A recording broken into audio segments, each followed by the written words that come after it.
Hey guys, it's Mrs. Gloom, and I'm going to continue reading Middle School, The Worst Years of My Life with Chapter 32, Scum. Mom? I'm okay, she said. She was sitting on a big white plastic tub of dill pickle chips in the storage room.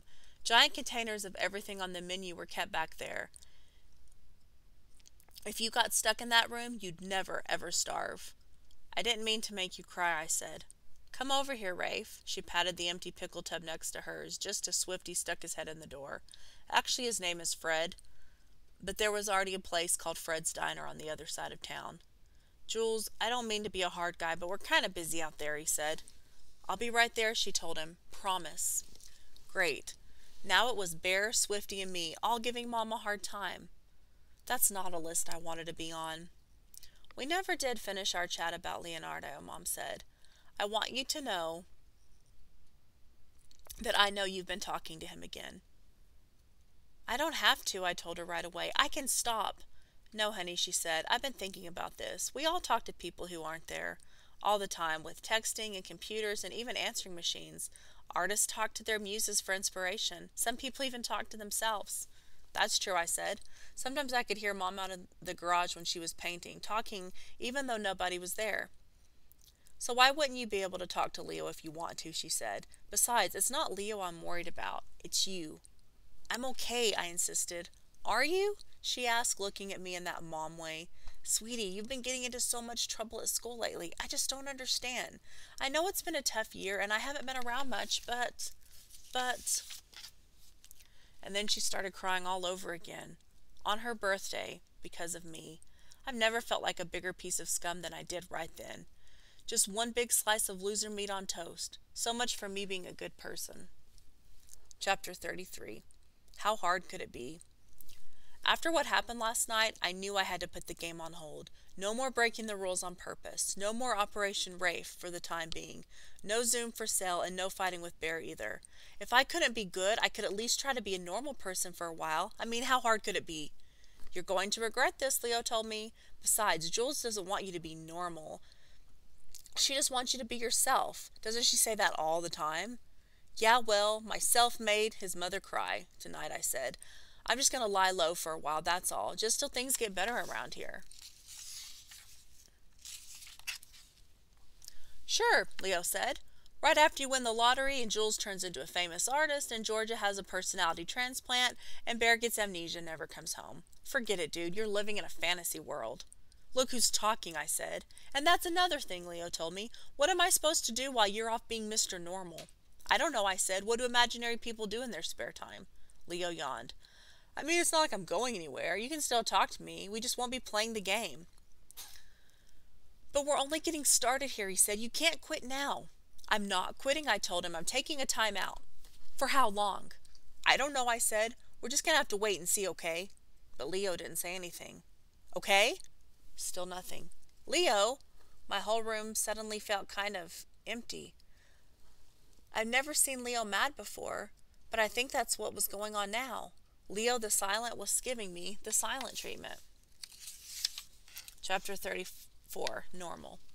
The next day at school wasn't as hard as I thought it would be. I paid extra attention to what some of the good kids were doing, and I tried to do the same stuff. Some of it, anyway. I showed up for class on time, I raised my hand when I thought I knew the answer, even though I was usually wrong, and I told my Zoom customers I was out of business till further notice. In Donatella's English class, I volunteered to hand out the assignment sheets. She looked at me like nothing weirder had ever happened before in her life. Are you trying to butter me up before your next detention, she said. Because it's working. Thank you, Rafe. I just said, you're welcome. If there was some buttering involved, that was a bonus. And speaking of bonuses, Jeannie Galetta actually smiled at me when I gave her the handout. I've been avoiding her ever since the whole underwear episode on Halloween, so I was surprised when she smiled like that. Maybe it had something to do with me being normal for a change.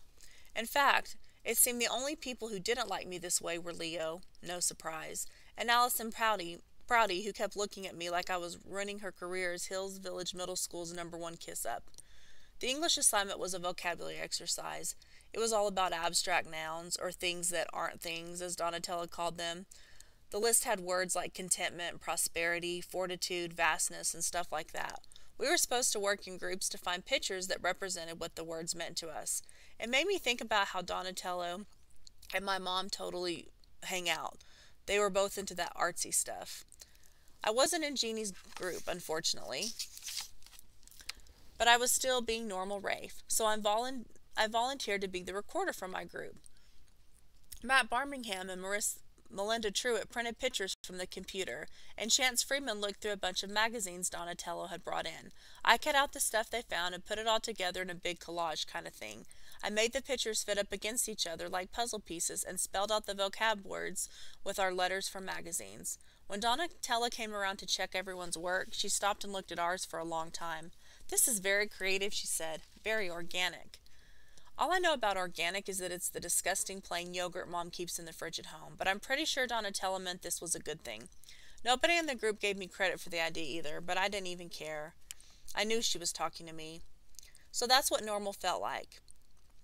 It sure wasn't as fun as Operation Rafe, but if this is what it took to keep my mom happy and off my case, then I figured it would be worth it. Too bad it lasted only one day.